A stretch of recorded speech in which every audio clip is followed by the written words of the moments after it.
Cámara Español. Monitoreo y análisis de noticias en los medios de comunicación.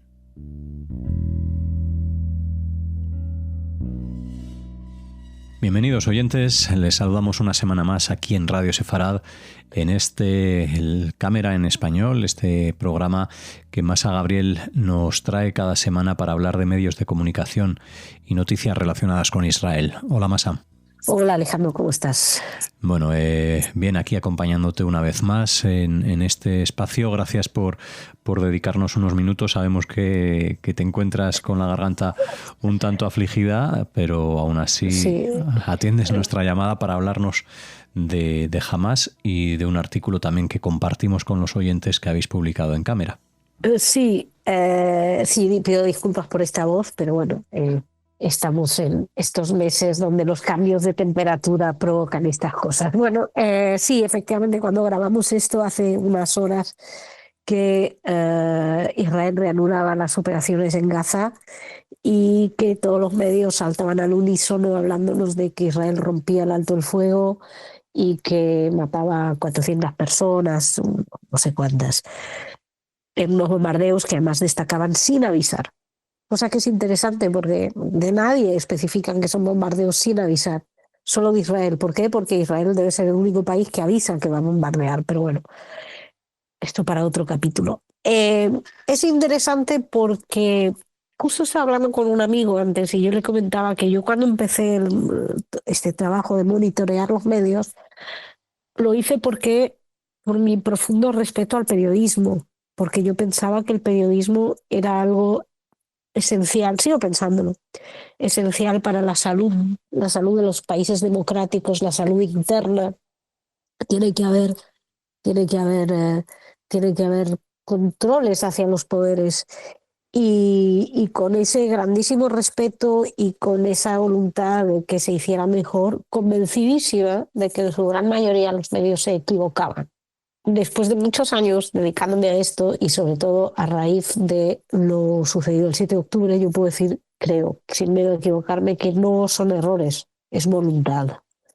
Estamos viendo que los periodistas se erigen en el coro de Hamás. Tenemos un artículo de Marcelo Huio, justamente donde hace un paralelismo con la propaganda soviética y cómo Hamás dice algo y los medios ponen acríticamente sus afirmaciones en portada. Y es interesante esto porque si sabemos perfectamente que lo que dice Hamás no es cierto, no es la primera vez que lo hace. Recordemos el famoso hospital Al-Ahli, que 500 muertos dijeron todos que había, todos por Hamás, y por culpa de Israel, y luego resultó que ni el hospital había sido bombardeado, que había sido el parking, que ni siquiera había sido Israel, sino que había sido un misil perdido de la yihad islámica, y que tampoco eran 500 muertos, sino una cincuentena, creo, algo por el estilo. Esto ya, que uno dice, bueno, esto ya puede servir como precedente, no sirve como precedente. Volvemos, reincidimos. Jamás cuentan los muertos al segundo. Recordemos que Israel tardó como 2 semanas en saber cuánta gente había muerto exactamente en el ataque del 7 de octubre. Bueno, a Hamás les ponen una bomba y a los 3 minutos ya saben cuántos muertos ha habido. Y los medios inmediatamente se hacen eco de eso. Y se hacen eco como si fuera una realidad. Y se hacen eco como si no hubiera pasado, como si no hubieran mentido 20.000 veces. Como si no se hubieran los mismos medios equivocados. Hay algo enfermizo en esa voluntad de repetir sistemáticamente lo que uno de los lados da. Y lo curioso es que siempre es ese lado, es el lado de Hamás. También yo me imagino que como muchos de ellos son conscientes de que Hamás es un grupo terrorista, o así es considerado por lo menos por parte de la Unión Europea o de los países occidentales, Estados Unidos, pues se cuidan mucho de especificar quiénes son esos organismos que recuentan muertos. ¿Qué pertenecen a Hamás? Con el tema de la tregua han salido todos a condenar a Israel por atacar, etcétera, salvo Mahmoud Abbas, que sorprendentemente ha acusado a Hamás de haber sido responsable. Pero esos primeros bombardeos, por ejemplo, lo veías en la página de Radio Televisión Española, ¿no? Donde te le dan con un dramatismo y tal, en todo momento olvidan comentar que el objetivo eran miembros de los grupos terroristas. No dan los nombres, por ejemplo, sabidos, reivindicados por el propio Hamas, de algunos de los líderes o de los altos cargos, por ejemplo, en comunicación de Hamas. Todo eso se olvida. Es como si de los palestinos solamente nos pudieran hablar como víctimas civiles inocentes. Bueno, por no hablar de medios que ya se han ido a los miles de muertos, en fin, da igual. El tema no es la cantidad de muertos, que mal que les pese a las redes sociales, no es lo que decreta ni la justicia de una causa, ni si algo es un genocidio o no. El tema es, por supuesto, una víctima civil es una víctima de más. Pero el problema es que la guerra a veces hay que librarla, porque es que si no te van a matar. Y esto es algo que tienen que, que tienen que comprenderlo, porque bueno, las redes sociales están para lo que están. Entonces, por un lado te puedes informar, por otro lado hay gente que uno descubre pensadores fascinantes, y por otro lado pues tienes una serie de gente que intoxica el debate con memeces tipo entonces para vengar a uno matáis a 20.000, y eso es lo menos memo que te pueden decir. Pero bueno, ese debate que está ahí, y entonces al que sigue un simplismo absoluto, porque para poder sostener las tesis de Hamas como tesis primordiales en una crónica periodística, que es lo que estamos viendo en los medios españoles, yo creo que en el 98%, bueno, estoy dando una cifra, obviamente no es científica, pero quiero decir que es una inmensa cantidad de los medios, se construyen su información en base a la información que da Hamas. O ocultando que es Hamas o reconociéndolo, pero siempre en base a eso. Lo que dice Israel a veces sale, a veces no, como por ejemplo Israel dijo que ahora, que estaba viendo, que había un rearme y que había amenazas de volver a cometer atentados contra Israel desde Gaza, incluso hablaban de posibilidad de que volvieran a secuestrar. Yo no puedo saber si esto es cierto o no, pero como mínimo dame la información. Como mínimo, si eres periodista, tienes el código deontológico de la profesión que has elegido, que me imagino que por eso has elegido esa profesión, porque crees en su código deontológico, crees lo que representa, te obliga a darnos la otra versión. Luego ya, si tú prefieres creerte y no darla en el párrafo 18, no, con la misma validez, y luego si ya tus principios éticos te hacen sentir más simpatía y más credibilidad por un grupo como Hamas, que ha mentido abiertamente, que demuestra claramente lo que son, que es un grupo fanático, yihadista, terrorista, totalitario, etcétera.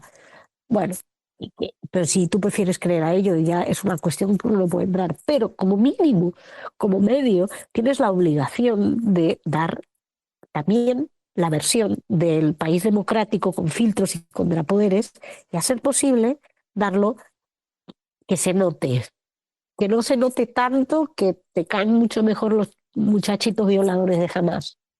Después, también es interesante, porque está bien mencionado las redes sociales, quiero hacer una pequeña mención, si me permites, Alejandro, Sí. a un video que he visto que publicaron tres periodistas españolas. Una de ellas es la periodista de Radio Televisión Española, y luego las otras dos, ahora mismo he olvidado quiénes eran. Pero bueno, discúlpeme con este resfriado que tengo, olvido cosas importantes. El caso es que es un video donde denuncian los insultos, las vejaciones, todos los malos tratos morbales, todo de las redes sociales. Y es un video muy bien hecho, donde se las ve, donde una voz en off lee algunos de los insultos que reciben, que son pues puta, asesina, cosas por el estilo. Y lo han publicado como para denunciar el maltrato, si no fuera porque, es decir, esto ha creado una especie de sensación de solidaridad y de victimismo de estos pobres periodistas que son maltratados, ofendidos, atacados. Por supuesto, estamos hablando, en su gran mayoría, si no me acuerdo bien, pero bueno, no, las tres son de Oriente Medio, con lo cual ya entendemos que son un poquito los israelíes que las atacan, o los judíos, cosa que estamos viendo mucho en los medios, incluso de periodistas que hablan de los judíos. Había una viñeta del diario El Mundo de Gallego y Rey donde vinculaban a los judíos a unas supuestas esas matanzas, ¿no?, que cometería Israel. el libelo de sangre más el dibujito de la kipá para envolver a todos los judíos como responsables de unas muertes. Es lo de siempre, es libelo de sangre de manual o de la tapa del libro, simplemente que llevada a las páginas del diario El Mundo. Pero vuelvo a este video que te quería decir. Estas mujeres, ¿no?, lo condenan, y es condenable, ¿no?, hacer una denuncia. Lo que pasa es que se las victimiza con ellos, con eso. Y yo quiero decir que cualquiera que esté en redes sociales dando su opinión se está exponiendo a eso. Si yo te hiciera un video de los insultos que recibo, que son todo menos bonitos, unas cosas, unas barbaridades en algunos casos, bueno, no me convierte en víctima de nada, simplemente me hace una persona responsable que está teniendo una voz en las redes sociales y que recibe una serie de energúmenos que me insultan. Pero no creo que todos esos energúmenos que me insulten representen nada más que una panda de troles.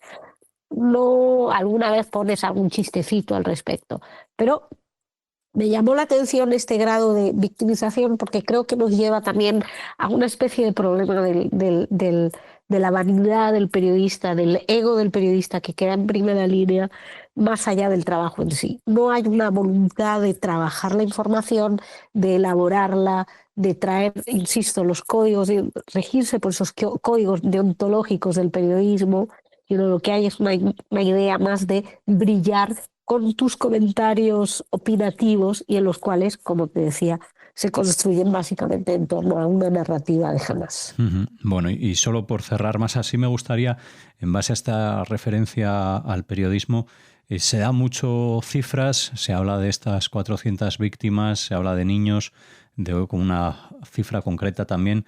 Si no referimos a esas cifras de Hamás, que son las que predominan en los medios, ¿a dónde podemos referir? ¿Quién contabiliza esas muertes o quién está en otro lado para hacerlo? No podemos. El tema es que tenemos que asumir que hay cosas que no podemos. Yo me acuerdo cuando empezó el conflicto entre Rusia y la guerra entre Rusia y Ucrania, El País había publicado unos datos diciendo estos son los datos que da, no me acuerdo qué organización de muertos, pero no las podemos comprobar. Pues a lo mejor estaría bien decir eso. En vez de titular con tantos muertos, podrías decir vuelve la sangre a Oriente Medio, no sé qué, bueno, algo un poco menos cursi. Y luego dice, Hamás dice que los muertos son tantos, pero no es comprobable. E Israel especifica que sus ataques han sido dirigidos directamente a los a puestos de las estructuras terroristas y a gente y a células terroristas. No se puede saber, tenemos que aceptar que hay cosas que no sabemos, no podemos saberlo. Y se sabrá, espero, por supuesto. Pero tendría que haber comisiones independientes, etc. Bueno, pues con este cierre nos despedimos en Radio Sefarad. De Masa, Gabriel, aquí en Cámara en Español. Como siempre, les esperamos en una próxima edición y te agradecemos, Masa, tus comentarios y compartimos vuestro artículo. Muchas gracias.